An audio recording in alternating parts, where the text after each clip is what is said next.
Subscribe Tag TV YouTube channel and press the notification button.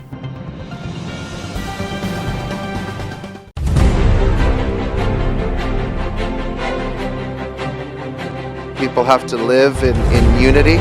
We are still in transition.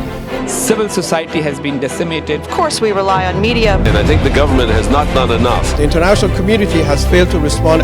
No place in the world is perfect. Yoga event is held here. Severe injustice and they should be stopped. We should raise our voices, condemn this brutal act.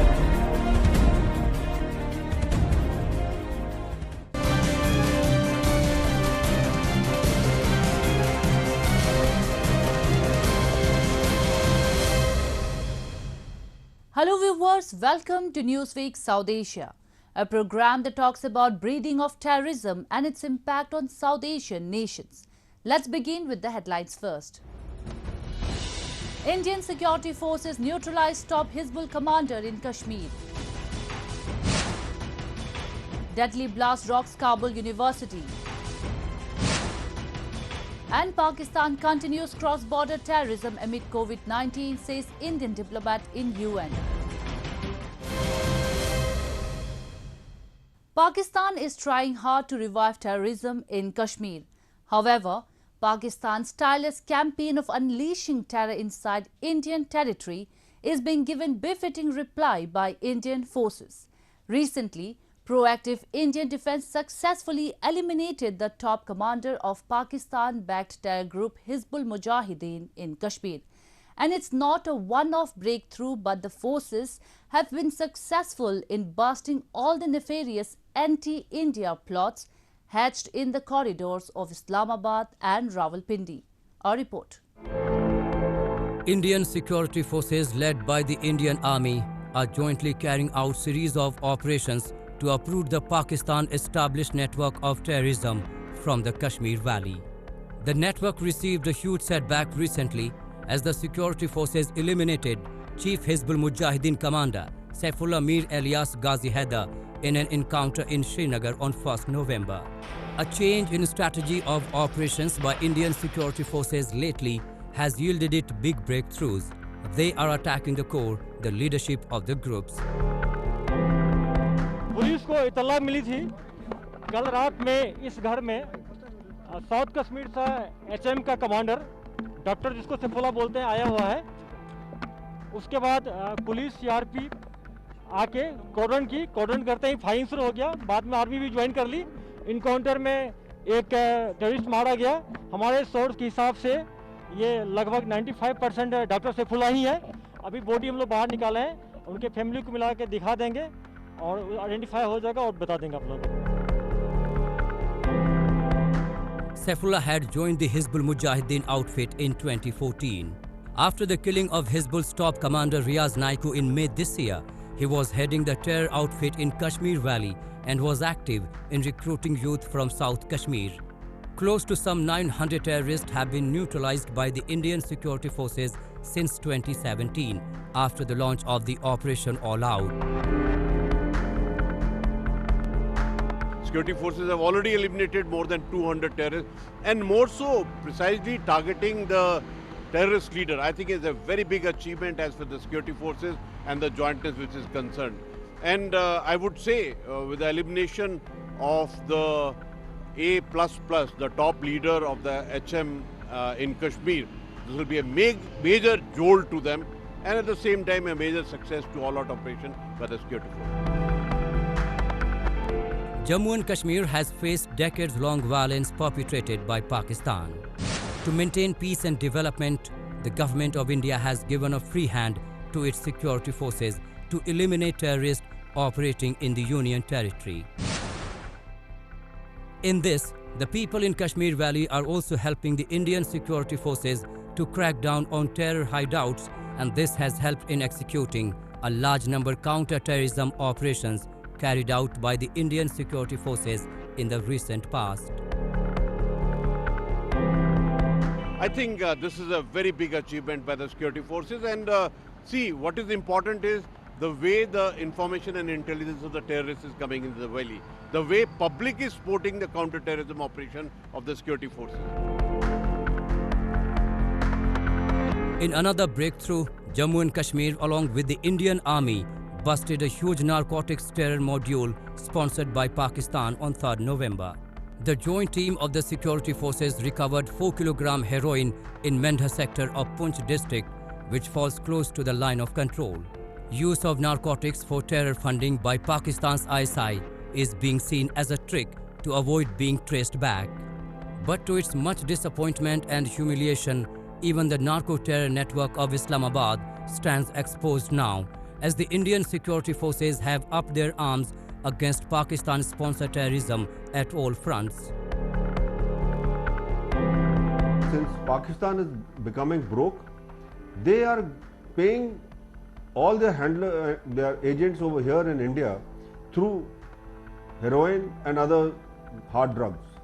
That way, they are ensuring that they are not traced back, the amount is not traced back to them, because after NIA started going after the money trail and arrested a lot of hawala handlers and a lot of traders also who were complicit with Pakistan ISI and Pakistan government in channeling and funneling the money from Pakistan to the agents over here and the militants in Kashmir. They have now decided to use hard drugs as a source of payments, and this arrest of these 3 people is a proof to that. The newly formed Union territories of Jammu and Kashmir and Ladakh are witnessing rapid development since the abrogation of Article 370 and 35A. The prevailing peace and development has frustrated Pakistan, and now it is trying all possible means to unleash chaos and violence in the region.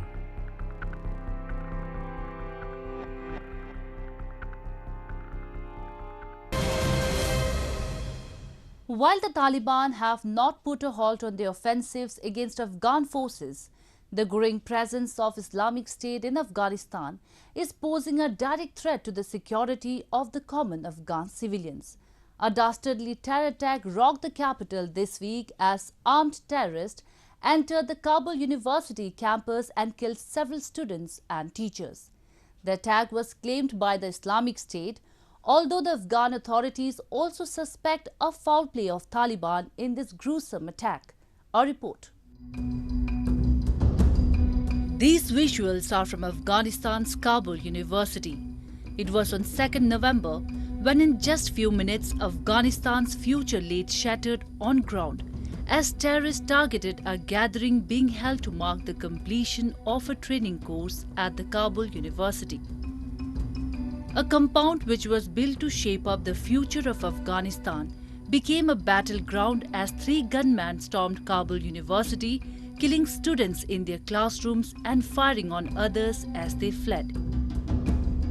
زمانی که اینا داخل شدن ما اینا رو دیدیم که اینا چند همین افراد ندیدیم چند نفر بودن که در آمدن مکمل این کسایی که محصلین بودن همین هر کس دیگرشون می آمدن اینا رو میزدن با مرمی و حتی کسایی که میگرفتن ازشون پیش میکردن میزدن. ما قد تعدادی از دوستای ما از دروازه دیگه از طرف برآمدیم رفتیم. The fighting continued as the gunmen traded fire with Afghan security forces in the university campus following a blast in the area. The attack killed at least 35 people, leaving dozens injured. The Kabul University carnage was soon claimed by the Islamic State through a telegram message. Though the Taliban have denied any role in the attack, but some Afghan government officials, including First Vice President Amrullah Saleh, have accused the Taliban of involvement. In this violent power tussle, the innocent civilians of Afghanistan remain the ultimate sufferers. مهاجمان چې راغله بس وروره داسې د دروازې نه چې راغله اول د پولیسو باندې ډزې کړي دي په اتاقو باندې بیا راننوتي دي نو دغلته د موږ 15 صنفه او د موږ دغه مامورین چې وه تقریبا 4 نفره موږ زخمیان لرو نور دغه نور بیچارهګان د 15 صنفه محصلین ټول په دوه کې د فکر نه کوم چې لاس نفره مې ژوندي تللي وي. President Ashraf Ghani, who once lectured at the Kabul University, announced a national day of mourning to honor the victims and offered his condolences and profound sympathies to the nation. The fact that young people are being specifically targeted in Afghanistan has heightened the sense of anger and loss in the war-torn country. The attack in Kabul University comes just 1 week after a suicide bomber attacked a Kabul education center. A day after the university attack, about 100 students gathered near Kabul University campus to protest against the intra-Afghan talks being held in Doha. The citizens, especially the youth, are frustrated over the never-ending violence even after a US Taliban peace deal and an ongoing intra-Afghan talks. با وجودی که ما هر روز شاهد حملات هستیم هنوز هم گفتگوهای صلح با اینا جریان داره که واقعا وحشتناک است و پیام ما برای طالبایی است که با این قسم حملاتشان با جنایاتی که اینا برای ما انجام میدن نه دانش آموزا از درس خواندن خسته میشن نه از حضورشان در اجتماع خسته میشن و نه هیچ دانشگاهی بسته میشن. Fighting has sharply increased in several parts of the country in recent weeks, while government negotiators and the Taliban have failed to make any progress in the peace talks. Afghan government negotiators are holding talks with the Taliban in Doha in attempts to end decades of conflict, but calls by the government and international community for a ceasefire or reduction in violence have so far been rejected by the Taliban.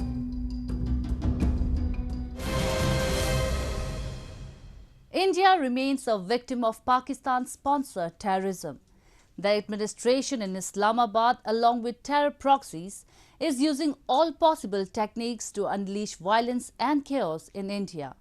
It is inciting sectarian violence from across the border to fuel the so-called Khalistani movement and simultaneously carry out Islamist terrorist attacks in India. Indian diplomat in UN recently slammed Pakistan for indulging into cross-border terrorism during the testing times of COVID-19. Our report. Terrorism operates like an institution in Pakistan.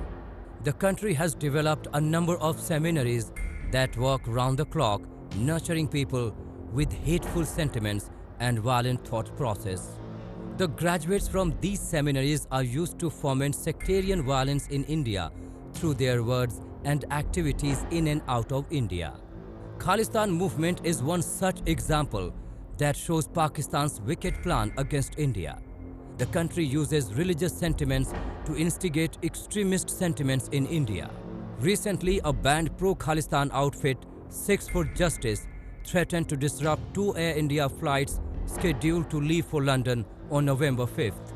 The threat comes just days after the Indian government blocked 12 websites linked to pro-Khalistani outfits.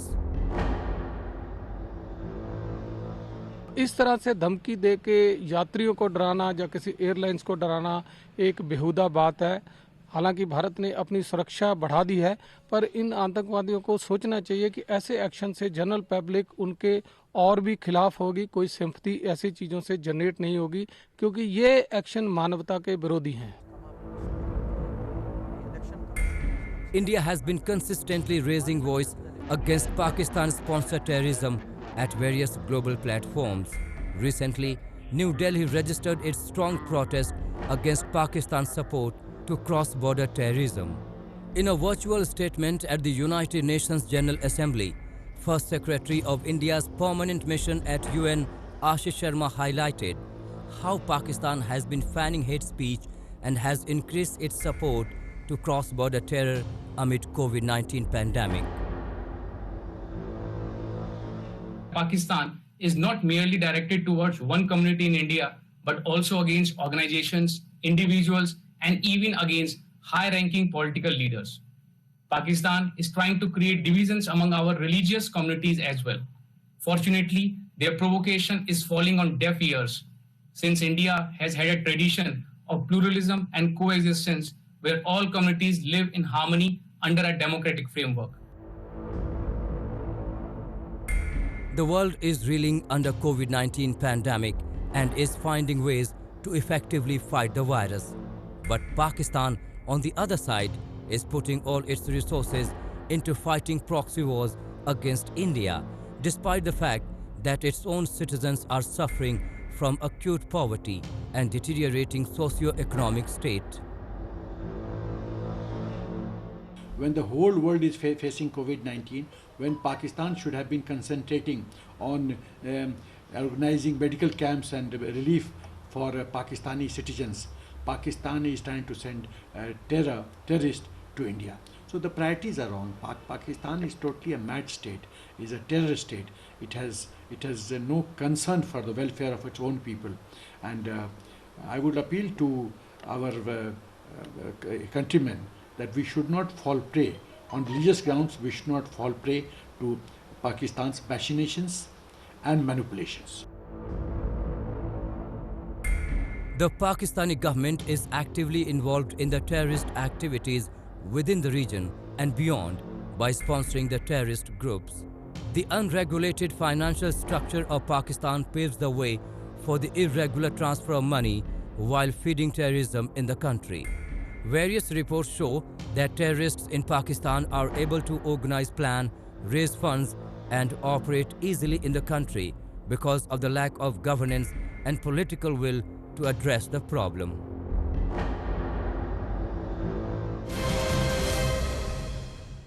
Viewers, people in Pakistan are out on streets protesting against the critics of radical Islamic terrorism. No wonders, the country is the breeding ground for terrorists who are motivated by extreme religious or ideological beliefs. In Pakistan, demonstrations are being held against French President Emmanuel Macron after he pledged to fight Islamist separatism that ultimately leads to radical Islamic terrorism. While Pakistanis were protesting against Macron's stand on Islamist separatism, another terrorist attack took place in Austria's capital Vienna, which was eventually claimed by the Islamic State. We bring you a report. A knife-wielding man shouting Allahu Akbar beheaded a woman and killed 2 other people in a terrorist attack at a church in the French city of Nice. The church attack came just few days after an Islamic radical beheaded a teacher in Paris for showing cartoons of Islamic religious leader Prophet Muhammad in a lesson on freedom of speech. The 2 incidents were followed by another terrorist attack in Austria's capital Vienna, where at least 4 people were killed in a shooting incident near Central Synagogue. Following the attack, ISIS released a video on its official online propaganda channel and revealed that a man named Abu Dujana al-Albani, armed with a machine gun, pistol and a machete, launched the attack in central Vienna. بسم الله نبايع على الخليفة المسلمين أبو إبراهيم الهاشمي القريشي على السمع والطاعة في المنشة والمكره والعسر واليسر ولا أثرة علينا وألا ننازع الأمر أهله إلا أن نرى كفرا بواحا عند فيه من الله برهان والله على ما نقول شهيد. الله أكبر ولله الحمد. دولة الإسلام باقية بإذن الله تعالى. والسلام عليكم ورحمة الله وبركاته.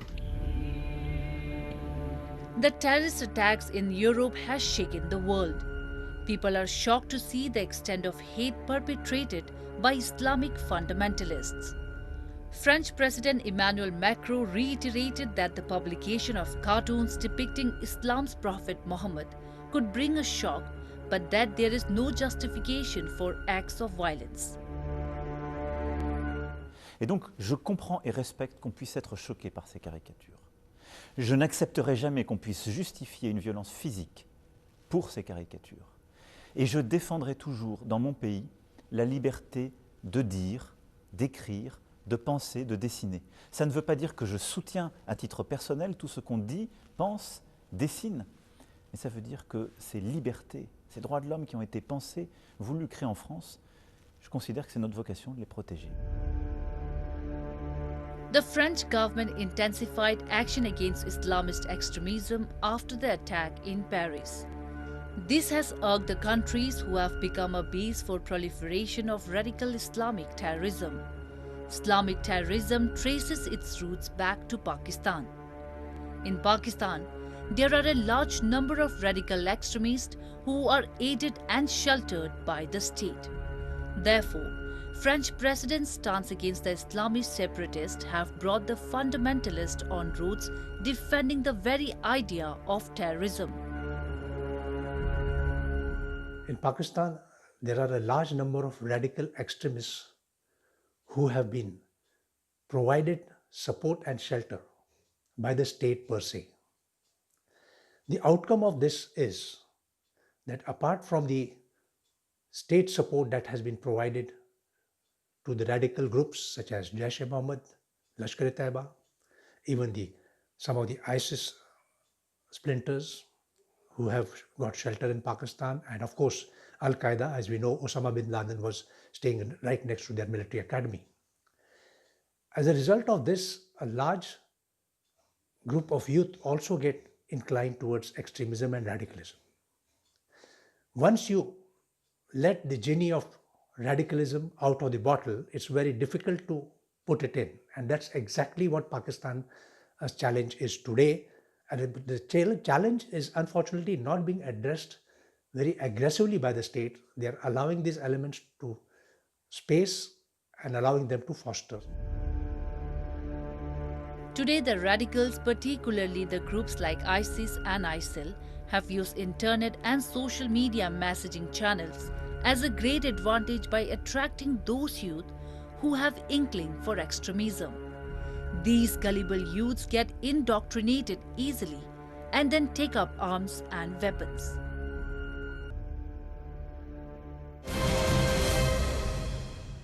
And with that, we come to the end of this edition of Newsweek South Asia. We will be back next week with more news, views and analysis from the subcontinent. Meanwhile, do keep writing to us at nwsa@anin.com. This is Yeshi signing off on the behalf of the entire production team of Newsweek South Asia. Goodbye and take care.